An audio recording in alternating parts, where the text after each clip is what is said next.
All right, let's talk about the soulmate. You know the story that somewhere out there, there's one perfect person who completes you. But what if that whole idea is a trap? Today, we're going to break down a really challenging perspective that turns one of our most common beliefs completely on its head. I mean, it's a story we've been told our entire lives, right? You see it in movies, you hear it in songs, it's just everywhere. This idea that you're just one half of a whole, and you've got to find that one special person, your other half, to finally feel complete. But here's the twist. What if that whole search is based on a huge misunderstanding? The source material we're digging into today makes a pretty bold claim that searching for a soulmate isn't just a waste of time, it's a profound spiritual mistake. Okay, so let's really unpack that. The first piece of this argument is all about reframing the soulmate as a myth that keeps us constantly looking for something outside of ourselves. And this is where it gets really controversial. This perspective basically says that searching for a soulmate is no different than chasing money, power, or fame. Now, why would it say that? Well, because in both cases, you're looking for validation, for a feeling of wholeness from something external. You're hoping something or someone else will fill a void inside you. So the idea of a soulmate gets a total makeover here. It's not about finding your perfect match. Instead, it's described as an anesthetic. Think about that for a second. It's something we use to just numb the feeling of being lonely or incomplete. It's not a real solution, it's more like a form of spiritual escapism.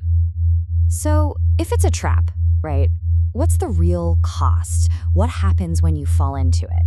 Well, according to this viewpoint, the spiritual price you pay is pretty steep.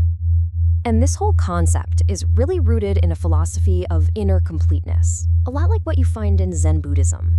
The source brings up figures like Buddhists, right? They're seen as totally perfect and self-sufficient.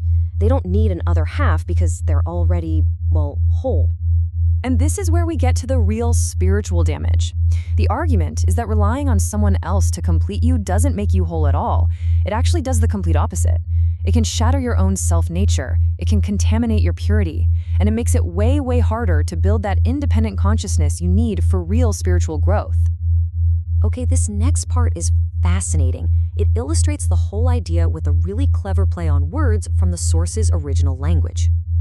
So, check this out.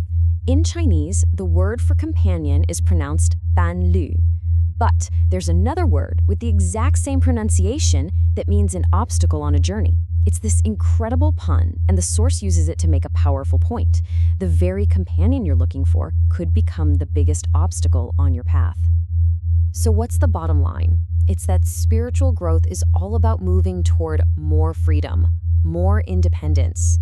The more whole and self-sufficient your soul becomes, the less you actually need that kind of validation from one single fixed companion. All right, so if the whole soulmate idea is the trap, then how do you get out? Well, the alternative solution that's proposed is a path that shifts the focus completely inward. And what that looks like is a path of really radical self-sufficiency. First things first, you have to make your own independence and freedom the absolute top priority. That means you consciously stop looking for someone else to fix you or complete you. Instead, you do the hard work yourself. You cultivate your own soul. The idea here is that your issues, they're your job to fix, nobody else's. And this quote, wow, it puts it so bluntly. The idea is, if you're depending on another person who's also got their own stuff to work through, you don't magically create one whole person. You just get two people kind of hobbling along together, maybe even holding each other back from ever really learning to walk on their own 2 feet. Now, you might be thinking, does this mean I have to be totally alone?